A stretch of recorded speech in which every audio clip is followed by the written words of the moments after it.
করেছি তিনি বলেছেন আল খামরু উম্মুল ফাওয়াহিশ, মাদক সেবন করা অশ্লীল কাজের মা, মাদক সেবন করা অশ্লীল কাজের মূল, মাদক সেবন করা অশ্লীল কাজের মাথা। ফামান শারেবাহা, যে ব্যক্তি মদ পান করলো, ওয়াকবারিল কাবাইর, মদ পান করা কাবিরা গুনাহ, মাদক সেবন করা কাবিরা গুনাহ, মদ পান করা কাবিরা গুনাহ, মাদক সেবন করা কাবিরা গুনাহ। ফামান শারেবাহা, যে ব্যক্তি মদ পান করলো, ওয়াকা আলা উম্মিহি ওয়া খালাতিহি ওয়া আম্মাতিহি, সে তার মা, খালা, ফুপুর সাথে জেনা করলো। হাদিসটা তাবারানী মুজামুল কাবিরের ভিতরে আসছে, 3345 নম্বর হাদিস। রাসূল সাল্লাল্লাহু আলাইহি ওয়াসাল্লাম বলছেন, যে ব্যক্তি মদ পান করলো সে তিনজন নারীর সাথে জেনা করলো, মা, খালা, ফুপু। সুদের পাপের চাইতে মদ খাওয়ার পাপ বেশি গুনাহ, সুদ খাওয়ার চাইতে মদ খাওয়া বেশি অপরাধ। কেন? সুদ খেলে মায়ের সাথে শুধু জেনা করা হয়, আর মদ পান করলে তিনটা নারীর সাথে। কয়টা? আর এটাও বাদ দেন, সুদ খেলে মূর্তি পূজার সমান পাপ হয় না, কিন্তু আল্লাহর নবী বলেছেন মাদক সেবন করলে মূর্তি পূজার সমান পাপ হয়। কথা বুঝেন নিব না? এই জন্য সুদের পাপের চাইতে মদ খাওয়ার পাপ কি বেশি। এখন মদ কি জিনিস, যেটা সমাজে এখন মদখুর বেড়ে গেছে, ওই যে ইয়াবা, ফেন্সিডিল, গাঁজা, হিরোইন, তারি, প্যাথেডিন, বিয়ার, হুইস্কি, শ্যাম্পেন, ভদকা যা আছে, এগুলো রাসায়নিক মদ। আর প্রাকৃতিক মদ মানে যেটা ঝুলিয়ে রেখেছেন তামাক পাতা, এটা হারাম। আমি তো তামাক পাতার উপর দিয়ে আসলাম। আপনি কি মনে করেছেন যে এখানে তামাক পাতার উপরে বসে আছি তাই তামাক পাতার বিরুদ্ধে বক্তব্য দিব না? আমি তো কাপুরুষ না, আমি পুরুষ। আগামীকাল থেকে তামাক পাতা আগুনে পুড়িয়ে দিয়ে ছাই করে দিবেন, আর ওই জমিতে ধান, ফসল, ভুট্টা চাষ করে খাবেন। তামাক চাষ করা হারাম, বিক্রি করা হারাম, ওর লভ্যাংশ খাওয়া হারাম। ওই টাকা দিয়ে ভাত খেয়ে ইবাদত করলে ইবাদতের নেকি কবুল হবে না।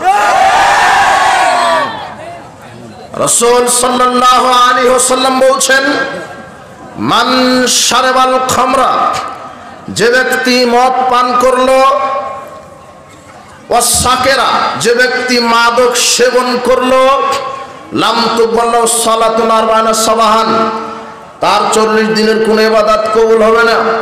যে ব্যক্তি মাদক সেবন করলো তার 40 হবে না। আনাস রাদিয়াল্লাহু আনহু বলছেন, রাসূল সাল্লাল্লাহু আলাইহি ওয়াসাল্লাম বলেছেন, মান শারাবাল খামরা লাম ইয়াদাল্লাহু 40 লাইলা আনহু। আল্লাহর নবী বলছেন, যে ব্যক্তি মাদক মুখে দিবে একবার, 40 দিন আল্লাহ তার উপরে সন্তুষ্ট থাকবে না। রাসূল সাল্লাল্লাহু আলাইহি ওয়াসাল্লাম বলছেন, ইন্না আল্লাহ আহাদান লিমান শারাবাল মুসকিরা, আল্লাহ মদখুরের উপরে ওয়াদা দিয়েছেন।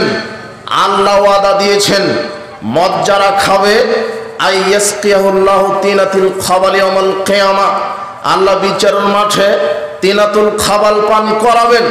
কিলা ইয়া রাসূলুল্লাহ ওয়া মা তিনাতুল খাবাল, রাসূল সাল্লাল্লাহু আলাইহি ওয়াসাল্লামকে সাহাবীগণ জিজ্ঞাসা করলেন, তিনাতুল খাবাল কি?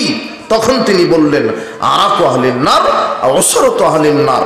তিনাতুল খাবাল মানে যারা চিরস্থায়ী জাহান্নামী, তাদের শরীর থেকে রক্তপুঞ্জ মিশ্রিত গরম, তরল, দুর্গন্ধযুক্ত পানীয় খেতে দেওয়া হবে, এটা তিনাতুল খাবাল।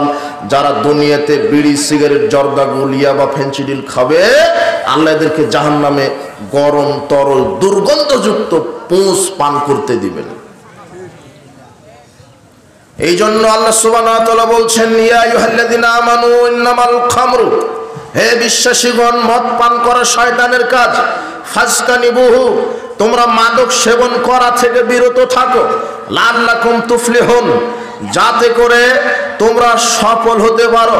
আল্লাহ সুবহানাহু ওয়া তাআলা কোরআন মাজিদে মদ পান করাকে শয়তানের কাজ বলেছেন, মাদককে আল্লাহ হারাম করেছেন। তবে কোরআন হাদিসে কোনো মদের নাম আল্লাহ এবং আল্লাহর নবী উল্লেখ করেননি। তিনি বলেননি বিড়ি, সিগারেট এগুলি মদ, তিনি বলেননি ইয়াবা মদ, তিনি বলেননি ফেন্সিডিল মদ। কোরআন হাদিসে বিড়ি, সিগারেট, জর্দা, গুলিয়া বা ফেন্সিডিলের নাম নাই। তবে শুধু আল্লাহ বলেছেন মদ আমি হারাম করলাম। এখন মদ কাকে বলে? এবারে রাসূল সাল্লাল্লাহু আলাইহি ওয়াসাল্লাম বলছেন, মদ কি জিনিস শোনো, আমি বলে দিচ্ছি। মদ কি? কুল্লু মুস্কিরিন খমরুন, যেটা খেলে নেশা হয় সেটাই হলো মদ। যেটা খেলে কি হয়? নেশা হয়। যেটা খেলে মানুষ মাতলামি করে, পাগলামি করে, মানুষের হিতাহিত জ্ঞান ঠিক থাকে না, মদ খেয়ে বউকে মা ডাকে,